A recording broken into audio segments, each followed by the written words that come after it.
Hashem, we're going to speak about the parasha of this week, and we're gonna try to brainstorm a few ideas. So here we go. Parashat Bo. What happens in Parashat Bo?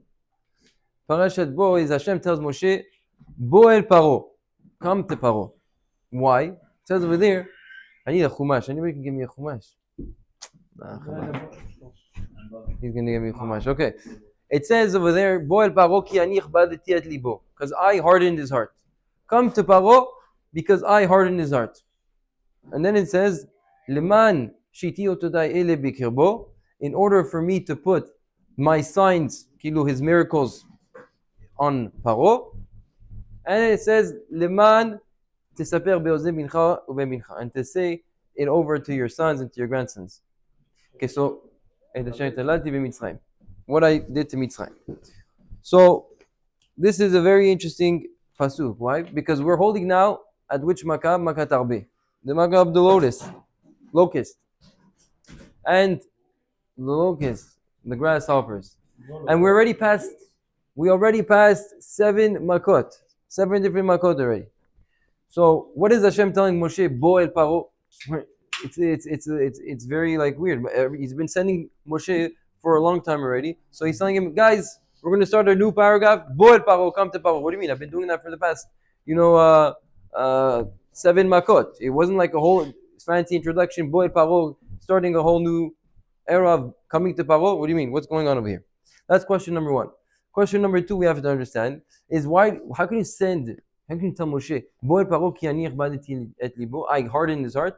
Basically saying, you know what, go to Paro, and what are you going to tell him? Obviously, it's about telling him about the next makkah, and if he doesn't listen to this makkah, then he's gonna die, or he's gonna be threatened, or he's gonna be affected very badly. So that's what Moshe is always trying to tell him, send the Jewish people, or else there's going to be locusts, or it's going to be makot. So how can you send? Well, why is Hashem telling him send him? And not only that, send him because I hardened his heart. What do you mean? Because I hardened his heart?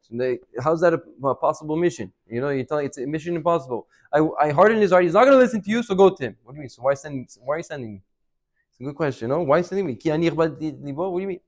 And also, usually, if that's the reason, why does it say leman? Leman also means because in order for me to put my signs on him, in order for me to put my miracles on him.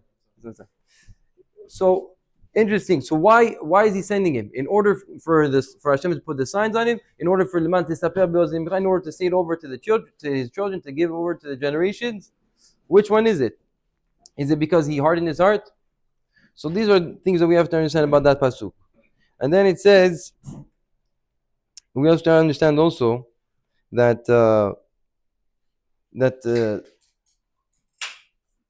Bechorot was already said in Parashat Shemot when Hashem is talking to Moshe Rabbeinu. He's telling him, tell Paro to let my people go, or else ani horek et bechorecha. I'm going to kill all the firstborns. So we already know that the Makkah Bechorot is supposed to happen already since the beginning, and it's kilu. This is what the whole point of all the Makkot were, to get to the point where he's going to kill all the firstborns. Okay, so it sounds like the main point of all the Makkot was in order to get to Makat Bechorot, because this is what he says. He tells Moshe Rabbeinu, the first thing he says is, go to Paro, you have Bini Bechori Israel. Tell Paro that Paro is enslaving my nation, my firstborn nation, my dear nation, and if he doesn't send them, I'm going to kill his firstborn. I'm going to give him Makat Bechorot. Already from over there. So you see already that the whole point of the Makkot is to get to the final Makkah, which is Makat Bechorot. Okay?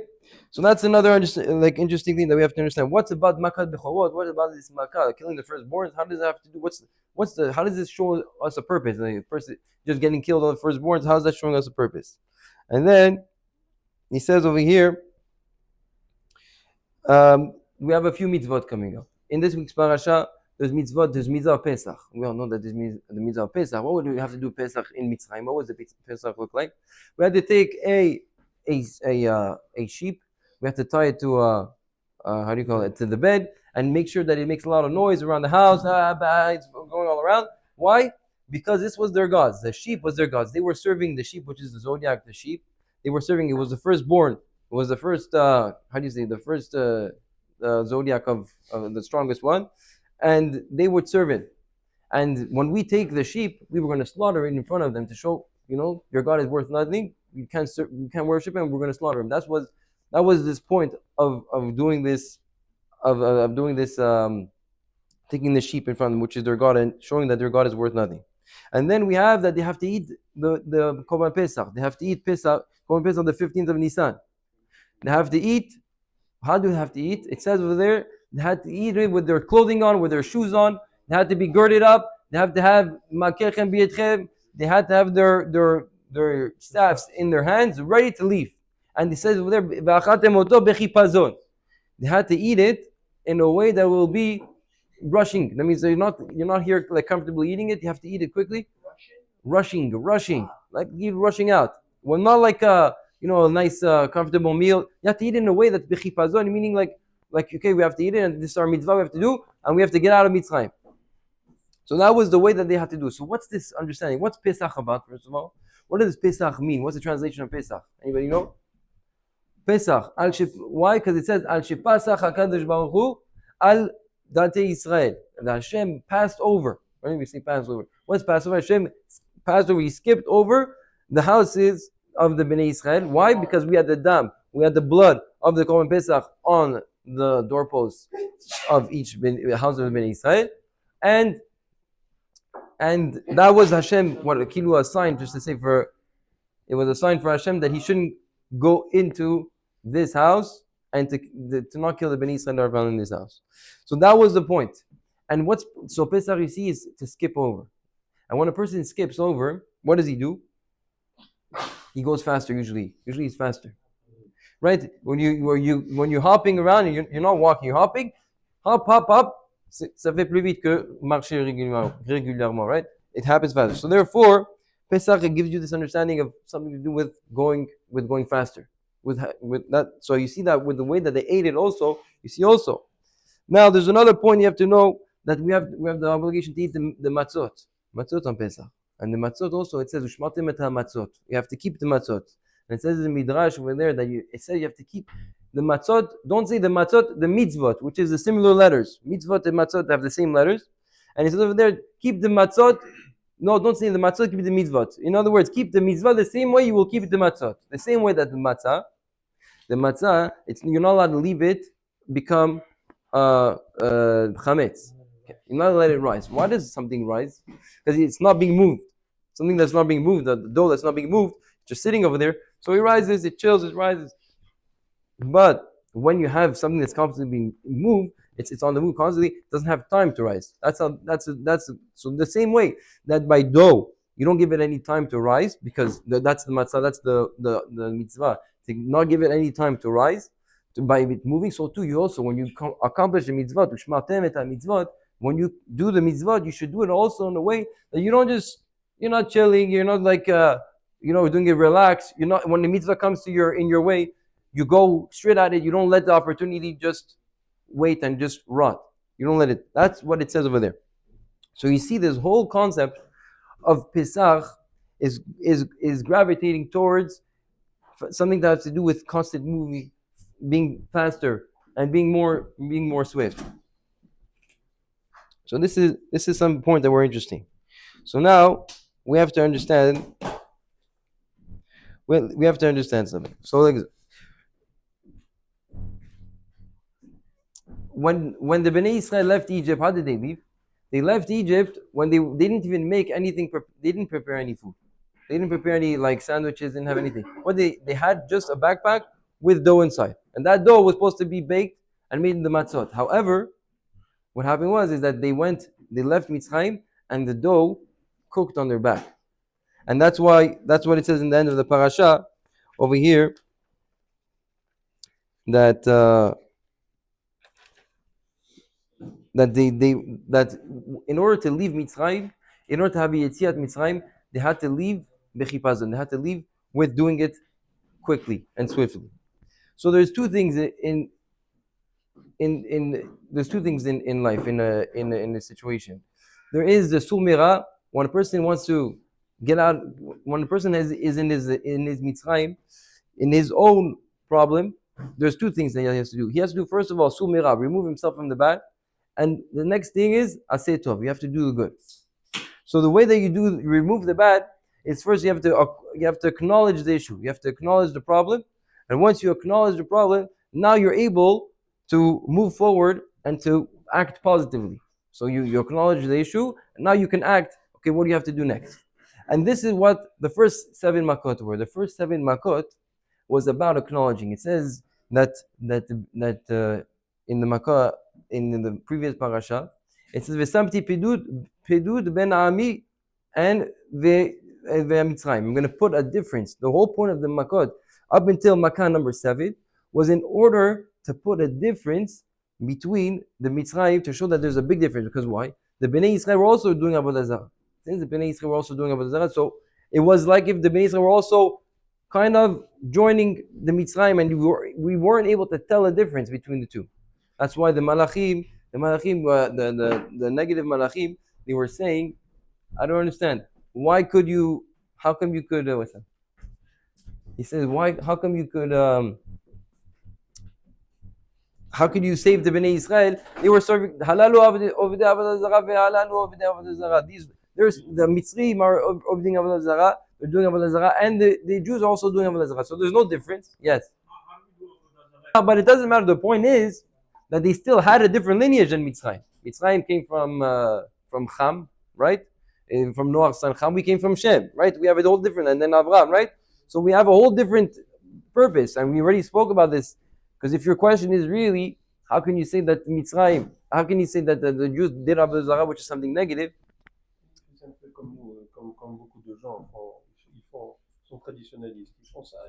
Well, but we were special already because anyways we had to start. We were chosen to be put in Mitzrayim and doing the being put through Paro and the whole enslavement was in order to do the Tikkun of Adam HaRishon. So anyways, we were already chosen. We were a chosen people. Now, it's true that it wasn't an Avera to do Avodah Zarah. However, it's a way of showing you that there's a difference. You couldn't tell the difference between Mitzrayim and the Bnei Israel. So what's the difference? Why is Hashem choosing to take out the Bnei Israel if they're also doing Avodah Zarah? What's the difference? That's what they were saying.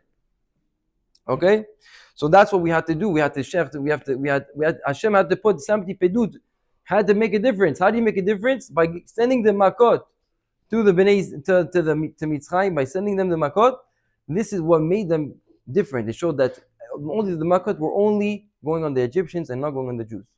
And that gave them time to understand. One second, they had the time to be mitbonen, to internalize. 1 second, we're Jews and we're not getting the makkah, and they're the mitzrim, they're getting the makkah. 1 second, there's a difference between us. And each makkah that was being sent, it didn't affect the Jews. And the point was to show the Bnei Israel that you are special, you're something else. You have to start acting different. And each time it was another reminder. Each makkah was another reminder to show that we are here for a different purpose. But when it came to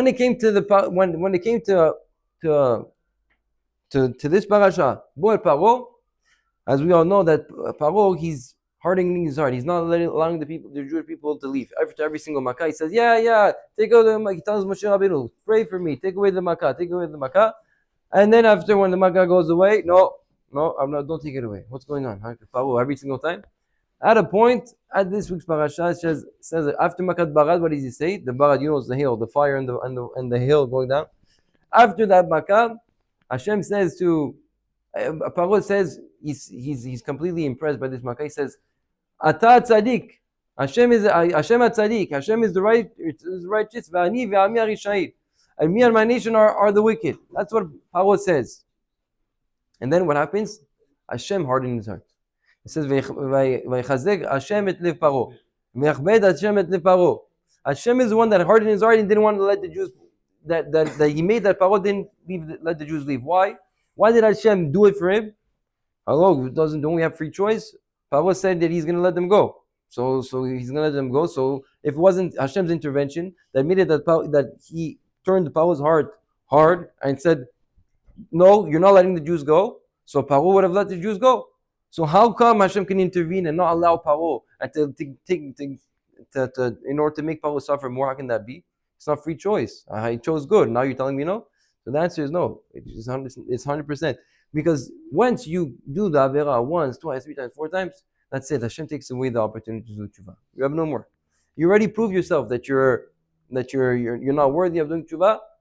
It's finished. Even if you want to do tshuva, now is when I hit you. Now, well, yeah, you want to come back? No, you should have came back a lot more earlier. And you gave him not 3 chances, not 4, but more than you give him 5 chances. So that's the difference. In this week's parasha, Hashem is telling him, Bo el paro ki ani ichbadeti et libo. I hardened his heart.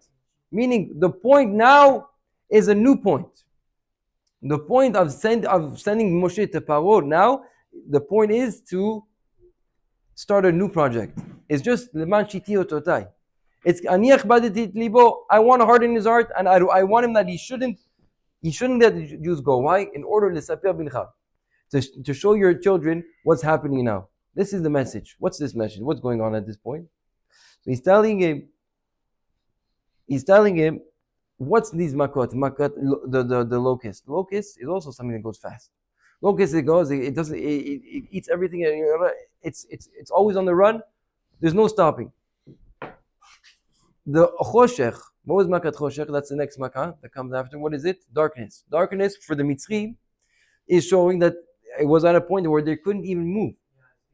It was so tough that they couldn't even move.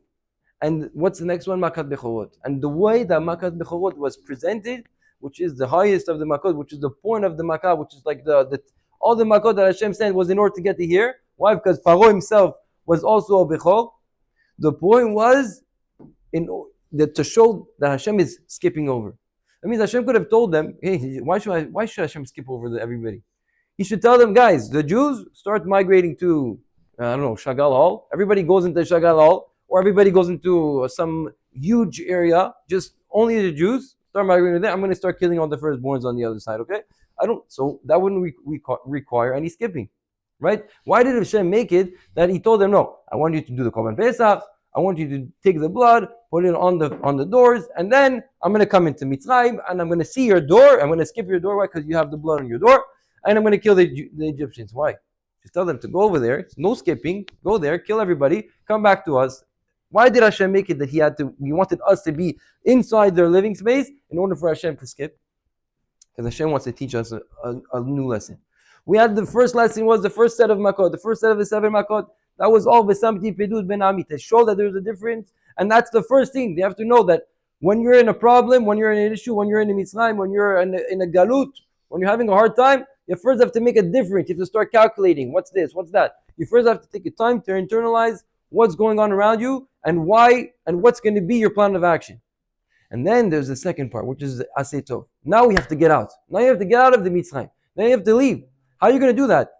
The way that you're going to have to do that is that if you have an opportunity to leave, when you have that opportunity, if you let it go, if you're going to be afar, you're going to be like dirt. What's dirt? Dirt is something low. It doesn't move. It's constantly. That's why we have inside us, we have the element of laziness. Where does that come from? The element of laziness is because we're called Adam from the Adama, from the ground. And the ground is low. It doesn't move. It doesn't budge. Yeah. So that's what we also want to do. We want to just sit down, Netflix, popcorn, and we're chilling with a few things. That's our natural state. We have to fight in order to get out of the natural state. But that is our natural state, and that's completely understandable that we can be like that. However, when a life is going to push a person, he has to accomplish, because we also have a neshama, which is Adamei Le'elyon, which is also something that we have to connect with Hashem. So this part of us is going to make us want to accomplish. It's the part that makes us want to accomplish, wants us to move. And this is the midah. What midah do we need? We need the midah of zrizut, midah of being zealous, midah of swiftness, midah of being able to, that's it. From one second to the other, from one moment to the other, we have to go. It's time to go, we leave. It's time to go, we leave. It's time to act fast. Don't wait for the time that, wait 1 second, double think, triple think, quadruple think. Think about this situation. But I don't know, doubt. When you're in doubt, Habibi, that's it. The Yitzchak got you. And that's what Hashem wants to teach us. Pesach means pasach, means to skip, which means when you skip, you're going faster. That's why He wanted the Bnei Israel to be inside Mitzrayim, to be inside, to show that there's a lesson over here. It's not just about Makat Bechorot. You know what's Makat Bechorot? It's all about Paro. Makat Bechorot is all about Paro. I'll tell you why. Because the words of Paro, if you take the letters, you make Ha'afar. It makes the word ha'afar, which means the dust. That means Paro, the reason why he wasn't able to send the Jewish people is because he allowed himself to be lazy. He allowed himself to just go sit back on his throne. Everything's good. You know, when you're going through a situation, I don't know what, you have I don't know, somebody woke you up, you saw things differently, you come back home, you start thinking 100 different, you know, 100 different ways. Meaning, like you get inspired by some rabbi, you come back home, and like, you forget about it. Why? Because you come into your comfort zone. Everything's okay. Hashem's not gonna, you know, you're back into your regular mode. And this was Paro's problem. Every time the Makkah came back, that's it. Il s'est fait bousculer par Hashem. He was pushed around, back and forth. The Makkah, Dam, Sfadia, Kini, Marob. He saw Hashem. He saw their hands. Barad. He was all over the place. And when the Makkah came down, that's it. He went back to his natural state. He forgot about everything. That's the problem. That's Afar. That's Paro. The problem with the Yetzer Hara is what he does is Paro, which is the Yetzer Hara. He's the sea of it. He's the top of the Yetzer Hara. That was his job. The problem is this Afar, to be dust, to be just not moving, lazy. And comes along Hashem and he says, I have to teach you a lesson, guys. We have to teach you that, look, Paro, he's there. And I'm going to make Makkah Bechor because he's a Bechor. Paro's a Bechor, and I'm going to have to teach him a lesson to show that there's something called Zrizut against Atzlut. There's something called being swift, being fast, active, taking action. Then against Paro, which is the Yesod of Afar, Yesod of Atzlut, which is laziness. And that's what I'm coming. I'm coming here just for Paro to teach everybody. You see, Paro, he's the epitome of laziness. Come, this is how we fight laziness. We fight laziness with we have to act quick, we have to act fast. And that's what Pesach is all about. And that's why we have to eat matzot. Matzot is also because we're not allowed to make it rise. And we have to act, we have to move it constantly, and we have to always be on the move. The second that we're not on the move, that's it. It starts to go up. The Yetzer Hara starts to grow. And that's the problem. And therefore, what happened? How come it came out that if Paro was a Bechor, how come he didn't die in Makkah Bechorot? He didn't die. So why not? It's a good question. You know, Paro was the Bechor. Paro was the Bechor. He sent everybody out. He did tshuva, yeah? He said, yeah, everybody go. He literally went out of he was in the middle of sleeping. He started hearing screaming. Everybody's saying, Halach ma'aniya bibiluyat. This is what they're singing. You know, this is Pesach night. That's what's happening this week, Banja. And meanwhile, you have the Paro. He's hearing screaming in everybody's dying. People are just dying. That's what's happening. There's no intermediate. There's no locust is eating the person's nose, and they're just falling, bro. There's no there's no croaks inside the guy's stomach. Yeah. There's just There's just falling like flies. That's what's happening. Paro is all confused. He's understanding that the Bechorot are dying. The firstborns. He says, you know what? I have to save my life. But he didn't die. Daniel, he didn't die. How come he didn't die? Is that a good question? Why? Why didn't he want? There's written what? It's written because he wanted to show him what can happen in Kriyat Yam Suf. He said, I want to show Paro the end of the story. I want to show Paro the end, what's going to happen in Kriyat Yam Suf, that Hashem is going to open the sea. I want to show Paro. I want him to live through that experience. So I'm not going to kill him now. What's the difference? So what? What are you going to show Paro? Paro, Afar. Paro is laziness. So who cares if it's going to be now, Makat Bechorot, which is jumping, which is showing that Hashem is skipping, meaning he's going faster. You have to fight laziness with swiftness. That's already a learned lesson.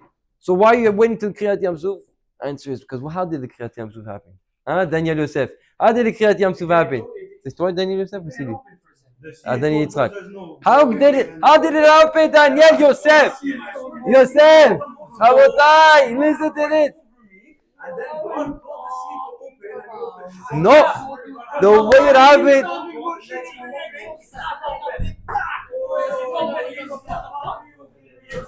That is a practical story. But what happened was, it says that the only way Yosef, back in the day, he says, guys, we did this a few weeks ago. Guys, Hashem is going to give you a Moshe. He's going to bring you a Moshe Rabbeinu. He's going to say, Pakod pagadati. He says, That's the sign. Yosef tells the brothers and his sons and everybody of the generation, guys, is going to be a Moshe is going to say Pakot pakaliti. He's going to say that these words. That means we're gone. Yosef tells it. And you know what we said the week before? We said that the reason for the people in happening Mitzrayim, what was the reason for the enslavement of Mitzrayim? Is that? Come on, give me the answer that we said last time. No, the reason for the enslavement is because they Vayeshev Beretz Goshen. They settled. They became settlers instead of being on the run constantly. Instead of being constantly on the run, instead of not staying in Mitzrayim and getting comfortable, they got comfortable. That was the problem. It says twice. It says over there that they lived in Mitzrayim and they settled in Eretz Goshen. What do you mean? They know they lived in Mitzrayim. You don't have to say they settled also. It says no, they settled because they got comfortable. And what's comfortable? They got lazy. They got lazy. That's why it says also by Vayeshev Yaakov. When Yaakov also wanted to sit and relax from all the stories that happened with him in Esav and Lavan and Dinah, she got raped and all that, what happens? Vayeshev Yaakov, Yosef, the story that they sold Yosef and all the brothers hating them and all that, that happened right after Vayeshev Yaakov. Why? Because you don't understand. You're not here for that. You're not here for that. Depression. Why the people are depressed these days? Because they're just lazy. They're not acting. They're being passive. In other words, they're letting time rule over them. The Bnei Israel, we are a nation that's higher than time, and the people that don't believe in that are subject by time. I'm going to explain. What does that mean? That means that if you think that you're here, if you think that you're here for this world, if you don't think that you're here for a higher purpose, if you think that you're here for this world, you're basically agreeing that all the laws of this world apply to you. You're here for this world. You're not here because you believe that there's a world afterwards. You're here because you don't believe that there's such things as higher powers and higher sources. You don't believe that there's a God, there's a creator, there's something that's the higher plan. What? If you don't believe that there's a higher plan, basically you're saying that I'm here for this world and this world's purpose only and to enjoy from this world. And that means that you are subject by the rules of this world. You are subject to the nature of this world, which means time, which means matter, and which means space. You are subject by these things. And when these things go well for you, you're happy. When your body is working fine and when everything else is working fine, you're happy. But when things are not going fine, you're really not happy. And you have no way to. When things are not in your control, now is when you get angry. Now is when you can't handle it anymore. Now is when you get confused and you start to I don't know what. But if you think that you're here for a different purpose, if you think that you're here for the world above, if you think that this world is just a place to be in, it's an in-between, so then you understand that everything that happens here is for the purpose of that comes after. So then no matter what happens, you're not subject to the pain of the world. You don't look at the pain of the world as pain.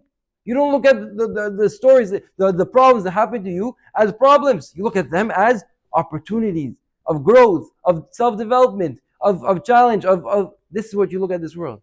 So it all depends. It's all in your hands, Rabotai. It's all in your hands, Mehmet. And what you have to do is the first step, you have to be aware of the challenge, and then you have to get out. By the zrizut means that when the time comes over to you and says, be lazy, that's it, you have time. Habibi, it's time. You want to be above nature? You want to be someone that rules over the nature? You have to go faster than time. You have to be able to put yourself above the time and not be subject by the time. So Mizad Hashem, this is a big lesson that Hashem wanted. Wait, I didn't even get to this. So wait, Yosef, what happened? So Yosef tells them, yes, you're going to have to take me out. You're going to have to take my bones out. Why did they take the bones of Yosef? Why didn't they bury him right away when he died? Why didn't they bury him, Yosef, in Israel when he died? Why did Yosef have to stay? Because the only way that the Kriyat Yamsuf, the only way that the how do you call it? The sea would split is if it saw the bones of Yosef. It says, we say it in Hallel, we said it today. Hayam Ra'a Vayanos. Yes, the bones of Yosef.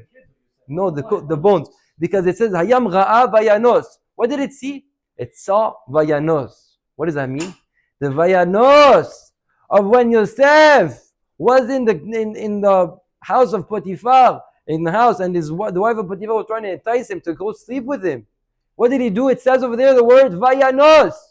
And he ran. He didn't allow himself to wait, to decide, wait, maybe I should go with her because maybe I'm supposed to have a kid with her. Maybe Hashem wants this, maybe not. He didn't allow it. Boom! Vayanos. He ran out. Even though that it says over there that Yosef was able to overcome the challenge, he still didn't allow himself. He knew that he was able to overcome. He said he still wasn't. He still was. Didn't want to allow himself to be put in that challenge. According to one shot, it says over there, and he says vayanos. Run out. The only way that you're going to get out of a problem is you have to run out. Just start fonce, mon frère. You have to get out of there. That's the only way. Don't start to wait. Maybe this is the good way. You have to get out. You have to leave. And that is the koach that gets people out of Mitzrayim. Pesach. That's the koach that we have to eat it. Bechipazon. We have to eat the korban Pesach. We have to eat it in a hurry. We have to be. The Jews came out. The matzot. Why do we eat the matzot? Because they left Mitzrayim. And they didn't even have time to cook it in their oven. They cooked on their backs. I didn't even prepare. The Jews didn't even prepare food. That's how far it went that they were ready to just leave. No matter what. Comes time to leave, we go. I don't care. I don't have food. I don't have my tuna sandwich. I don't care. I'm going, bro. I gotta go. But this is the thing. And when it came, so when Paro, Hashem said, no, I'm keeping Paro. What am I keeping Paro? I'm not going to kill him in Machadechot. I'm keeping him for the best thing. When he's going to see that the way that they split the sea is for what? The Jews have to see. That Paro's here, the atzlut, the laziness, the giving into your natural, to giving into no effort, giving into the, just everything's good, no, I'm good. Giving into that, and you have the thing that makes the biggest miracles, which is what? Zrizut. The thing that makes the biggest miracle, which is Vayanos of Yosef. So B'ezrat Hashem, I think that this is a big message, and it's a big tip. We want to do good, and we're confused. We don't know which way to go, right, left, up, down. Just go. Do the right thing. Just, you heard it. This is the right thing. Go. Don't wait for the doubt to come in.